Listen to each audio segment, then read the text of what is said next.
Bonjour à tous, je suis ravie de vous retrouver comme chaque semaine sur Bismart pour Mark & Strat. C'est votre rendez-vous consacré au secteur de la communication. Alors chaque semaine, je reçois des experts de la publicité, des annonceurs qui évoquent leurs dernières campagnes, leurs dernières activations, mais aussi l'ensemble des grands enjeux que traverse ce secteur actuellement. Alors au programme cette semaine, ne dites plus Clear Channel France, mais Cities Media, le numéro 2 de l'affichage en France, change de nom après la reprise par Equinox Industries, c'était en novembre dernier.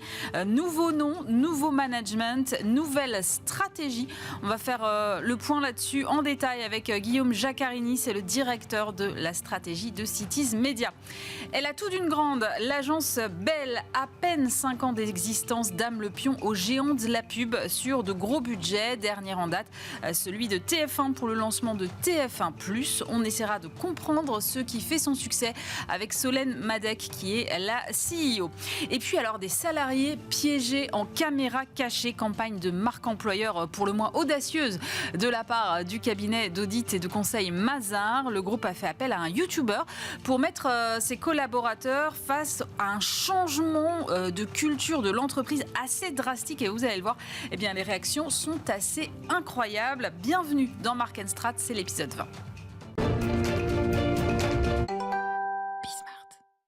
Invité de À la Une cette semaine, Guillaume Jaccarini, bonjour. Bonjour. Vous êtes directeur de la stratégie de Cities Media. Cities Media qui jusqu'il y a peu s'appelait Clear Channel France. Changement de nom qui fait suite à la reprise du groupe par Equinox Industries le 1er novembre dernier. Guillaume, ce nouveau nom, Cities Media, pourquoi c'était important de changer, de ne pas rester sur Clear Channel France ? Alors, déjà, il fallait qu'on change. Donc effectivement, suite au rachat par Equinox Industries, comme vous l'avez dit, au 1er novembre de l'année dernière, on devait abandonner la marque Clear Channel. Et donc, il fallait qu'on change de nom.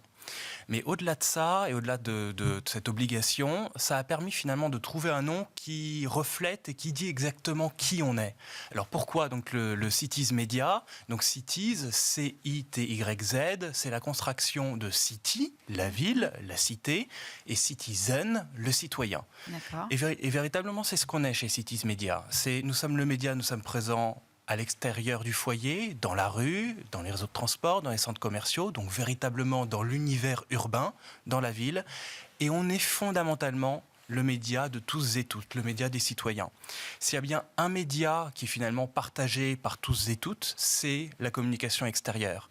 Il n'y a pas besoin de souscrire à un abonnement pour y accéder, il n'y a pas besoin de posséder un device, quel qu'il soit, il n'y a pas besoin d'acheter une place pour un événement ou pour une place de cinéma. C'est véritablement le média qui est dans l'espace public et qui est partagé par tout le monde, sans exception. On n'a pas besoin de faire partie de telle ou telle communauté. L'ensemble de la communauté de Cities Media, c'est l'ensemble de la France, tout simplement. Et donc c'est pour ça que c'était important de se montrer et d'expliquer cette contraction entre médias de la ville, médias des citoyens. Et la partie média également importante, notamment sur le sujet de la communication extérieure. Pendant longtemps, on a appelé ça publicité extérieure, voire affichage. C'était le seul média sans éditorialisation, le seul média 100% publicitaire. Et vers la fin donc, des années 2010, et notamment chez Cities Media, on a fait venir des contenus. On a fait un partenariat exclusif, notamment avec Brut. On a commencé à éditorialiser le média pour qu'il soit toujours publicité extérieure, mais également médias de contenu, d'information et d'émotion. C'est pour ça que vous avez rajouté ce média, c'est-à-dire qu'aujourd'hui encore, finalement, les afficheurs restent considérés comme des afficheurs et pas encore suffisamment comme des médias, selon vous ? Alors, l'ADN du média ou de ce support est évidemment fondamentalement publicitaire. Ça reste la grande majorité de ce qui est affiché ou de ce qui est diffusé. Mais il est vrai, et nous on le pense vraiment, que finalement c'est comme ça que l'on va pouvoir toucher et maximiser notre impact auprès du public. Oui, la partie publicitaire est importante, on contribue à l'économie, on fait venir du trafic dans les enseignes locales, on fait évidemment consommer, on fait connaître des marques et des produits, mais il y a également cette partie informative, servicielle, et qui est au cœur de Cities Media. Nous sommes vraiment partenaires notamment des collectivités, des villes, des départements, de nos concédants.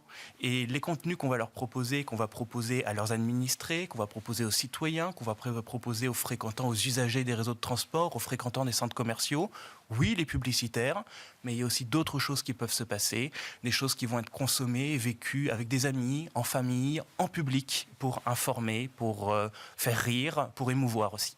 Alors, sur cette partie innovation, justement, quelles sont les dernières innovations que vous avez pu mettre en place et quelles seront peut-être les prochaines à venir ? Alors, en innovation, et si on prend nos dernières innovations, alors toujours sur les deux jambes, finalement, de Cities Media, partie publicitaire, partie contenu. On parlait des contenus, donc je vais continuer là-dessus. Nous avons lancé l'année dernière notre propre média de contenu qu'on a appelé Dehors, parce que nous sommes présents dehors tout simplement, avec une éditorialisation faite in-house, finalement, voilà, avec des contenus, les premiers contenus pensés spécifiquement pour être diffusés sur nos écrans ou affichés sur nos mobiliers papier. Ils parlent de quoi, ces contenus ? Alors, ça va être des contenus, par exemple. Alors, il y a un certain nombre de thématiques, mais une des thématiques là qui me vient à l'esprit, c'est une thématique mettant en avant soit des mots oubliés, plutôt utilisés par des anciennes générations, ou alors au contraire des termes qui sont utilisés par les générations d'aujourd'hui et qui justement peuvent ne pas être connus de tous. Et donc là, vraiment, on fait le pont. Alors voilà, c'est un des exemples. Mais ce qui est intéressant derrière cet exemple, c'est qu'on fait le pont entre toutes les générations. Encore une fois, ce qui nous caractérise, c'est que nous sommes le seul média vu par tous et toutes au même moment, au même endroit. Et donc justement, faire ce pont entre les générations, ça symbolise pas mal finalement qui on est. Donc ça pour la partie contenu. Et pour la partie publicitaire, alors voilà, nos deux derniers exemples de la partie publicitaire que nous avons lancé. En fin d'année dernière, nous avons lancé l'audience garantie, qui va concerner notre solution. Oui, alors j'ai vu ça. Comment on garantit une audience sur de l'affichage digital Alors, donc déjà, traditionnellement, quand on fait un plan média dans l'affichage, qu'il soit print digital ou même traditionnellement sur les autres médias, effectivement, on a des modélisations d'audience. Oui. Combien de personnes estime vont passer devant ou regarder tel spot à la télévision et ainsi de suite. Donc c'est du théorique et on estime. Et dans les malls, spécifiquement, on a fait un partenariat avec une société qui s'appelle Quantaflow et qui va nous permettre, sur des plans médias qui ont été constitués au moment de l'établissement, donc de l'échange et de l'établissement du plan média, jour après jour, pendant la campagne, de vérifier et de savoir quels étaient le nombre exact de fréquentants dans les malls concernés par la campagne. Donc c'est la remontée dynamique d'informations. Et donc Quantaflow, c'est une société qui est leader du comptage des entrées et sorties dans les centres commerciaux. Et donc nous, on va récupérer ça jour après jour pour après se dire, finalement, dans cette campagne-là, dans les centres commerciaux en question, aux heures et aux jours précises, combien y a-t-il eu de fréquentants réels ? On compare ça à ce qu'on a estimé et vu qu'on estime très bien, généralement, on est toujours quasiment dans les clous. Et si par hasard, on n'était pas tout à fait dans les clous, on va prolonger la campagne à due proportion du delta de fréquentants, tout simplement. Ah oui, d'accord. Vous êtes aujourd'hui le deuxième afficheur en France, derrière JC Decaux. Je crois que vous avez une part de marché d'à peu près 20%. Voilà, oui. JC Decaux a le double. Comment est-ce que vous allez déployer votre stratégie pour essayer de, j'imagine, rattraper, parce que j'imagine que c'est un peu l'objectif quand même de réduire ce gap.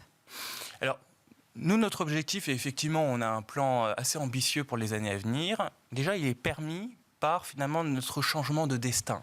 Là, comme vous l'avez dit, nous avons été rachetés par Equinox Industries. Nous redevenons 100% français, nous redevenons complètement autonomes, et donc nous avons les moyens et nous avons notre destin en main pour déployer nos plans de transformation et nos ambitions. Nos ambitions, c'est évidemment accroître notre part de marché commercial, notre présence sur le territoire. Cities Media a cette spécificité que nous sommes le seul opérateur de communication extérieure présent sur tous les lieux de vie hors foyer. Nous sommes présents dans la ville, ce qu'on appelle en mobilier urbain, donc les dispositifs implantés sur l'espace public, en grand format. Nous sommes présents dans les bus, nous sommes d'ailleurs leaders sur les bus en région, donc tout ce qui est hors Île-de-France. Oui. Nous sommes présents dans les réseaux de transport et nous sommes présents dans les lieux de consommation, en retail, dans les malls où nous sommes ultra leaders. On équipe 100% du top 25 malls, on équipe plus de 200 malls, on touche notamment dans les malls près de 20 millions de shoppers chaque semaine. Donc on va continuer à être présent sur l'ensemble de ces lieux de vie et continuer à se développer là où auparavant, lorsqu'on était au sein du groupe Claire Chanel, on pouvait avoir certaines restrictions. Donc là, tout est ouvert et tout sera regardé pour qu'on puisse continuer à se développer. Au-delà de la partie donc développement commercial, c'est aussi se transformer, toujours mettre le client au cœur de nos préoccupations, augmenter notre qualité de service, augmenter notre valeur ajoutée, augmenter notre accompagnement pour toujours optimiser et être au plus près des besoins de nos clients. Merci beaucoup Guillaume Jracarini. Je rappelle que vous êtes le directeur de la stratégie de Cities Media. Et en agence cette semaine avec Solène Madec. Bonjour Solène. Bonjour Aurélie. Vous êtes fondatrice et CEO de Belle. Et alors, votre claim, c'est accompagner les marques qui osent changer les règles du jeu pour transformer leur modèle et repenser les usages. Pourquoi ce positionnement précis, Solène ? Alors, déjà, parce que on est dans un marché qui est très encombré, il y a beaucoup d'acteurs. C'est vrai que le monde de la publicité a été quand même beaucoup chahuté aussi, à la fois par la transition qui est en cours, accélérée au moment du Covid, et que sur notre projet entrepreneurial, on s'est aussi dit qu'on avait envie de sens, à la fois pour être motivé tous les matins quand on fait notre métier, et puis aussi parce que les annonceurs ont besoin d'acteurs qui sont là pour les aider dans des moments où je connais pas beaucoup d'annonceurs qui aujourd'hui sont pas sur un reboot total. Soit ce sont des acteurs classiques et ils sont sur un reboot total à la fois de proposition de valeur, d'usage de leurs propres clients et ils ont besoin de partenaires en pointe sur ces sujets-là, en capacité à la fois de les accompagner mais aussi parfois de les pousser un peu plus loin. Donc voilà notre proposition de valeur pour les accompagner dans ces changements qui sont très très structurants quasiment sur l'ensemble des marchés. Qu'est-ce que ça implique dans votre façon de travailler aujourd'hui ? Beaucoup de curiosité, la volonté de ne pas faire forcément notre métier comme on le faisait auparavant, beaucoup d'humilité. Moi, je ne crois pas vraiment au fait que j'ai plus la réponse que mes clients au moment du brief. Typiquement, quand ils viennent nous voir, ils ont bossé pendant 6 mois. Eux-mêmes, ils n'ont pas la réponse à certaines questions. On ne va pas l'avoir tout de suite, il faut qu'on travaille. C'est un métier en fait de la science molle. Les gens ils se disent tiens, les publicitaires. Non, en fait c'est un métier assez besogneux. Il faut qu'on rentre dans les études, il faut qu'on comprenne à la fois les insights, où est-ce qu'on peut faire mouche. Donc c'est beaucoup de travail, beaucoup de curiosité, beaucoup d'humilité, aller sur le terrain, écouter et après évidemment l'audace créative pour toucher les gens. Donc en fait, vous vous appuyez vraiment à la fois sur le planning strat et sur la créativité. J'ai l'impression qu'il y a vraiment 2 jambes très importantes. Alors on en a une 3e. Donc la première, en effet, c'est le planning. Être sûr de bien comprendre, trouver le bon insight, le bon message, transformer en création avec quelque chose où les gens se disent « Ah, tiens, ça m'intéresse. » Donc je suis en social media, tiens, ça m'intéresse. Je suis dans le métro, tiens, je lève la tête. Je suis en télé, je faisais autre chose, hop, je regarde. Et puis la grande science du plan d'action. Parce qu'à même budget, il faut être sûr d'être au bon endroit pour toucher les gens. Et donc, on a beaucoup investi, et ça, c'est le rôle de mon associée Nathalie, qui travaille énormément sur les touch points et cette capacité. Donc, 3 jambes, le planning, la création, le plan d'action. Vous avez commencé par accompagner des startups au début, voire même plutôt des scale-up. Et puis aujourd'hui, vous accompagnez des groupes comme TF1. Exactement. Alors, qu'est-ce qui explique ces gains de budget ? Parce que j'ai l'impression que j'en vois passer assez régulièrement quand même. Donc, j'ai l'impression que tout va bien de votre côté. Alors, on a beaucoup de chance. En effet, on est sur une période de très forte croissance. Au début, on a écrit dans notre positionnement qu'on avait un fonctionnement de start-up. Résultat, des grosses licornes ou scale-up sont venus nous voir, intéressés par plusieurs choses. L'audace créative. Forcément, quand on disrupte un marché, on ne veut pas avoir une création qui est molle. Et la culture du ROI, le plan d'action que j'évoquais tout à l'heure. Après, les anciens annonceurs, ou on va dire les acteurs plus installés, se sont dit « Tiens, cette agence m'a l'air de savoir parler aux nouveaux consommateurs, être à la fois très audacieuse dans sa création et en même temps très héroïste. » Et donc, c'est comme ça que beaucoup d'annonceurs sont venus nous voir et on a eu la chance, en effet, de gagner TF1 récemment, FDJ aussi. Donc, on est dans une 2e phase de la vie de l'agence. Au début, on nous a beaucoup connus et reconnus pour notre travail sur les licornes, notamment Conto, Launcher ou autres. Maintenant, ça y est, Belle est rentrée dans la cour des grands. Comment ça se passe quand on est en compétition contre des mastodontes alors qu'on est une jeune agence? Je ne vais pas vous dire qu'il y a beaucoup de sueur, beaucoup d'envie. Ouais. Quand on est challenger, voilà, on a fini en finale sur le PMU contre DDB. Ouais. Initialement, il y avait Buzzman, Artefact. Donc ça y est, là, on rentre sur vraiment la cour des grands. Et eux, ils ne sont pas 20-30 comme nous. C'est un peu comme Astérix contre les Romains. C'est-à-dire qu'il faut déployer plus d'inventivité. On investit aussi énormément dans la qualité de la relation. Moi, j'ai été annonceur pendant 10 ans. Une agence, au-delà de la création, au-delà de la performance de ses actions, il faut qu'on ait le plaisir de l'appeler quand on l'appelle et que, oui, on va lui dire la créa, je l'ai montré, ça va pas sur ça, en interne et tout. Il faut que ce soit un plaisir pour l'annonceur d'appeler son agence parce que ça lui sort de son interne, de ses sujets.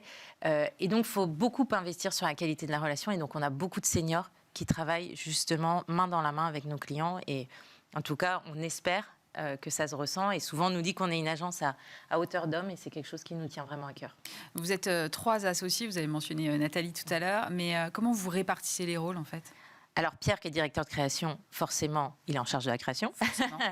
Je reprends les 3 jambes de tout à l'heure. Moi, je suis plutôt sur la partie stratégie, main dans la main avec le planning. Pierre, après, transforme l'essai avec de la création qui se voit, qui est juste. Et Nathalie travaille bien tout ce plan d'action et main dans la main avec les agences médias. Belle, c'est pas fait pour être dans un système de travail qui est siloté. On aime bien être main dans la main avec l'agence média pour challenger, optimiser ou autre. Et voilà, donc on a un trio qui fonctionne très bien. Vous vous sentez un peu challengé par les agences médias? Parce que j'avais l'impression que jusque-là, la créativité était laissée vraiment aux agences créatives et que maintenant, les agences médias essayent d'aller un petit peu sur ce terrain. Personnellement, on ne l'a pas vécu chez Belle.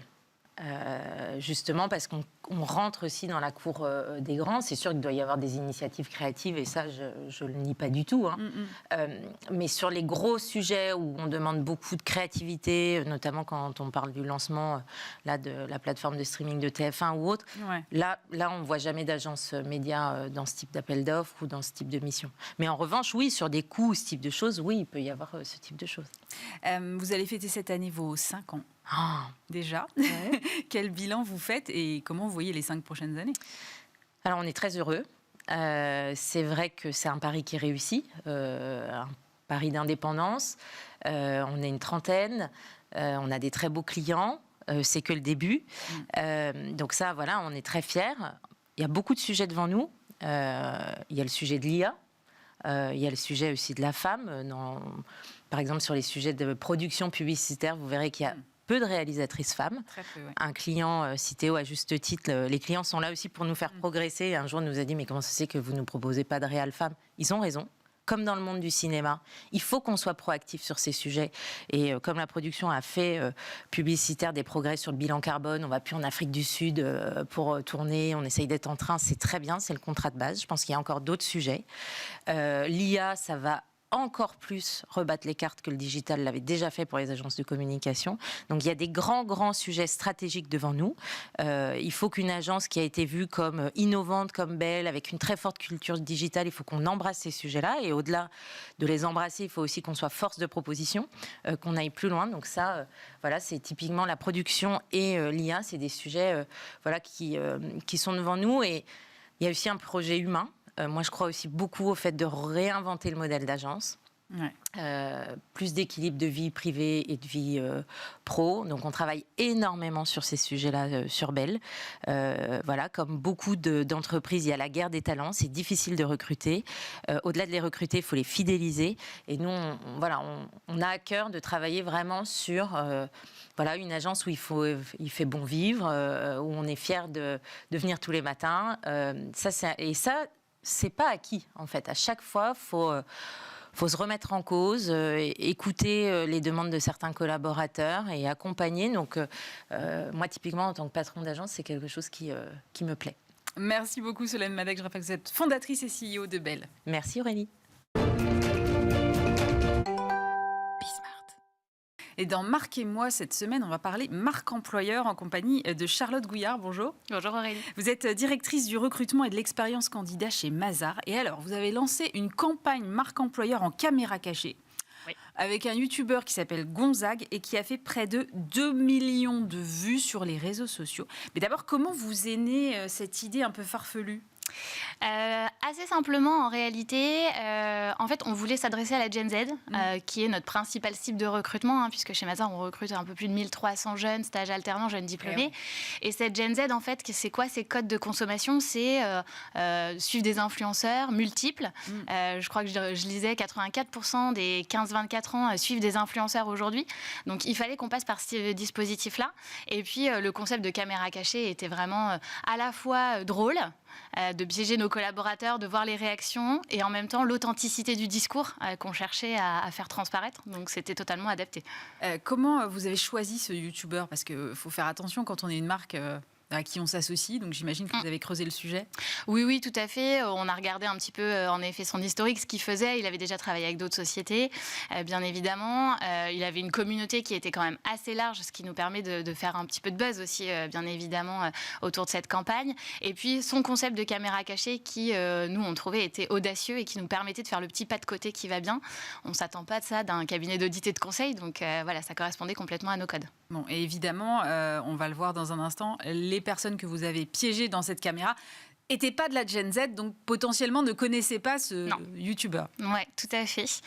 Donc il s'est présenté à eux comme un consultant en marque employeur qui avait fait le tour du monde et qui venait présenter des nouveaux concepts pour changer un petit peu qui on était. Et donc il venait présenter aux collaborateurs ça, et les collaborateurs réagissaient et interagissaient avec lui. Et on a tout type de réactions, des très timides en mode « Ah bon, pourquoi pas, je sais pas trop, c'est pas trop Mazars ». Et d'autres qui étaient là « Non mais on va s'arrêter tout de suite, cette réunion s'arrête tout de suite, je sors ». Donc voilà, donc c'est assez marrant de voir un petit peu comment les collaborateurs sont autant attachés à qui on est, à notre culture, et que en fait nous proposer des choses qui ne nous ressemblent pas, c'est pas possible. Justement, on va regarder à quoi ça ressemble. Je ne le ferai jamais. Mais si tout le monde commence à faire sa forte tête, on peut rien mettre en place. Aujourd'hui, je suis chez Mazars, un groupe de conseils et d'audit, et je vais piéger leurs collaborateurs. Je suis consultant en marque employeur, donc je travaille aux États-Unis, et en fait, il y a plein de nouveaux modèles qui émergent de là-bas. Vous aurez chaque jour à faire un post sur TikTok. TikTok ? Bien sûr. J'ai pas envie de devenir influenceuse en fait. Que vous le vouliez ou pas, c'est obligatoire. Ça fait un peu peur, honnêtement. Toi, tu vas faire l'exercice, tu imagines, tu arrives chez un client. Ouais. Mais c'est hyper confidentiel, enfin on peut pas faire ça. Film chez le client. Mais bien sûr, tu leur dis, c'est les loulous, ouais. Pas les loulous, enfin on peut pas appeler les loulous. Bah si, essaye. Ça me semble vraiment compliqué. Il faut être dans l'air du temps, en fait, tu vois. C'est horrible. Bon, après, c'est peut-être moi qui fais vieux con, là. Et pourtant, j'ai que 25 balais. Ouais, un peu. Mais bon. Un peu. Pour les hommes, on va leur demander toujours d'être en veste-chemise. Parce que sinon, ça fait mauvais genre. Je vais à la boulangerie, je vais pas me mettre en veste-chemise, je vous le dis tout de suite. Sinon, je change de boîte. C'est obligatoire. Le week-end, je ne suis pas sur mes heures de travail. Je peux faire ce que je veux de ma vie.